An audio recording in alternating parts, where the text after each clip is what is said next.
श्री शिवाय नमस्तुभ्यम। आप सभी जानते होंगे पुष्य नक्षत्र 27 नक्षत्रों में सबसे श्रेष्ठ नक्षत्र माना जाता है। परंतु ध्यान रहे, पुष्य नक्षत्र में वैवाहिक कार्य नहीं होते। खरीदारी, कोई जड़ धारण करना, कोई मंत्र जाप इत्यादि के निमित्त कोई कर्म करना श्रेष्ठ परिणाम देता है। आइए बताते हैं बैसाख अर्थात अप्रैल महीने में पुष्य नक्षत्र कब है और किस स्वरूप में ये हमारे जीवन पर प्रभाव करेगा। आपको कौन कौन से उपाय इस दौरान करने हैं, इस वीडियो में इसकी भी जानकारी है। बस आप अंत तक बने रहिएगा। इस बार का जो पुष्य नक्षत्र है वह पुनर्वसु नक्षत्र के साथ अपने आप में दुर्लभ और श्रेष्ठ हो रहा है। सुनिएगा और अंत तक बने रहिएगा।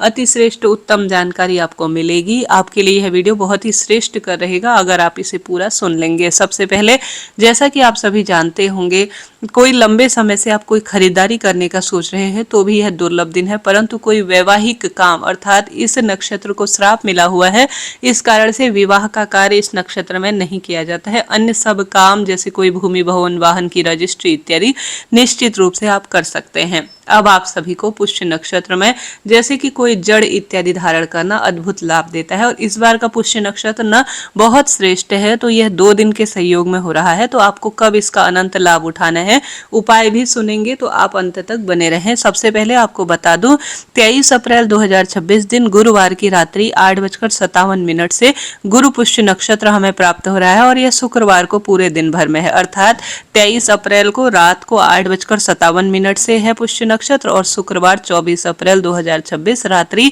8:14 के आसपास तक आपको प्राप्त हो रहा है। तो शुक्रवार तो पूरा दिन हमें 8:24 तक पुष्य नक्षत्र है, तो शुक्र पुष्य नक्षत्र होगा और गुरु पुष्य नक्षत्र भी रहेगा, जो कि रात्रि 8:57 के आसपास हमें प्राप्त हो रहा है। तो 2 दिन आपके पास है किसी श्रेष्ठ और शुभता भरे कार्य को करने के लिए। तो आप सभी को अद्भुत रूप में कौन से कार्य करने हैं आप सुने, जल्दी उठे। सबसे पहले गुरु पुष्य नक्षत्र की या शुक्र पुष्य नक्षत्र, जब भी आपको कोई शॉपिंग करनी हो, इसी का मेरा माध्यम है कि ये वीडियो पहले ही आप तक पहुंचाई जाए कि आप कुछ श्रेष्ठ कार्य कर सकते हैं। तो आप सभी सबसे पहले कोई जड़ रत्न धारण करना चाहते हैं तो निश्चित रूप से कर सकते हैं। जैसे कि आप सभी जानते होंगे, इस महीने आंकड़े, बड़, पीपल, बेलपत्र, तुलसी को सिंचित करना बहुत शुभ माना जाता है। अगर आपसे संभव हो तो आप सभी इन वृक्षों की विशेष पूजा करें। इन 2 जो दिन है अर्थात 23 तारीख की रात और 24 तारीख का पूरा दिन, जैसे कि 23 तारीख को गंगा सप्तमी भी है, गंगा माता के उत्पन्न का दिन है, और साथ के साथ जो 24 तारीख है शुक्रवार, जिस दिन अष्टमी पूरा दिन रात है, उस दिन दुर्गा अष्टमी भी है। तो यह अपने आप में श्रेष्ठ है। तो इसमें सबसे उत्तम रहेगा दुर्लभ श्रेष्ठ वृक्षों को आप सिंचित करें कच्चे दूध और जल से। इसमें तुलसी, आंवला, बड़, पीपल सभी वृक्षों को आप सिंचित कर सकते हैं। दान कर सकते हैं किसी शिव मंदिर में, किसी देवी मैया के मंदिर में, आपसे जो बन पड़े। जैसा कि इस महीने जलदान की महत्वता है और पुष्य नक्षत्र में किया गया दान पुण्य सदा सर्वदा खुशियां देता है। इसके साथ साथ आप सभी, जैसे कि केले वृक्ष की जड़ को धारण करना बहुत उत्तम माना जाता है। सबसे पहले, अगर आपका गुरु ग्रह खराब है, पति बच्चों का प्रेम नहीं मिलता है, तो आप केले वृक्ष की जड़ को लेकर आए इस शुक्र पुष्य नक्षत्र और गुरु पुष्य नक्षत्र के संयोग पर। जब भी दोनों दिन में से समय मिले आपको, तो आप केले वृक्ष की जड़ का अच्छी तरह से पूजन कर कर, दीप दान कर कर, परिक्रमा कर कर केले वृक्ष की जड़ को अपने साथ घर लेकर आए और उसके बाद उसे अपने घर के मंदिर में पीले वस्त्र के साथ रखें श्री नारायण के समक्ष, और आप सभी किसी श्री नारायण के मंत्र का जाप करें। आप जो है गुरु मंत्र का कोई जाप कर सकते हैं जो कि गुरु ग्रह से जुड़ा हुआ होता है, स्क्रीन पर दिया हुआ है। तो आप इस मंत्र के जाप के साथ जो यह पीला आपने जो वस्त्र लिया हुआ है छोटा सा, इसे एक टुकड़े में काटकर वस्त्र को इसकी एक ताबीज सी बनाकर आप पीले धागे में इसे लपेटकर अपने गले में धारण कर सकते हैं। यह पुखराज के समान काम करता है। अपने बच्चों को भी इससे जो है आपके वैवाहिक दिक्कत या संतान की दिक्कत कोई है तो उसका भी निश्चित रूप से निदान होता है। अगर शनि संबंधी बहुत अधिक परेशानी आपको हो रही है तो शमी या पीपल पेड़ की जो जड़ होती है उसे लाकर आप अपने घर पर अभिमंत्रित करते हैं 108 बार। शनि या जो है विशेष जो हमारे पास राहु इत्यादि का मंत्र होता है उससे भी अभिमंत्रित कर कर अगर आप सभी इस जड़ को धारण करते हैं तो अनंत गुना लाभ होता है। गुरु और शुक्र जो है नक्षत्र के दुर्लभ सहयोग पर शिवलिंग पर चने की दाल और कमल गट्टा जो होता है उसका जल समर्पित करना भी अनंत गुना लाभ देता है। चने की दाल दान करना और कलश, जल से भरा हुआ कलश, खीरा, ककड़ी इत्यादि का दान भी शुभता के रूप में देखा जाता है।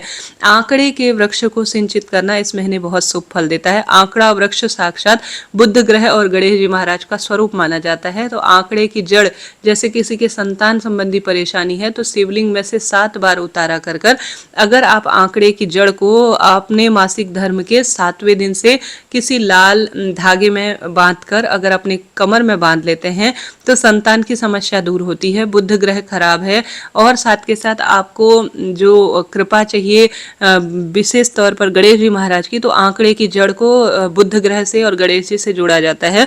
तो अगर इसे आप अपने घर पर गणेश जी के स्वरूप में पूजित करते हैं या अपने गले में धारण करते हैं या अपने बच्चे को धारण कराते हैं तो बुद्ध संबंधी परेशानी सदा सर्वदा के लिए खत्म होती है।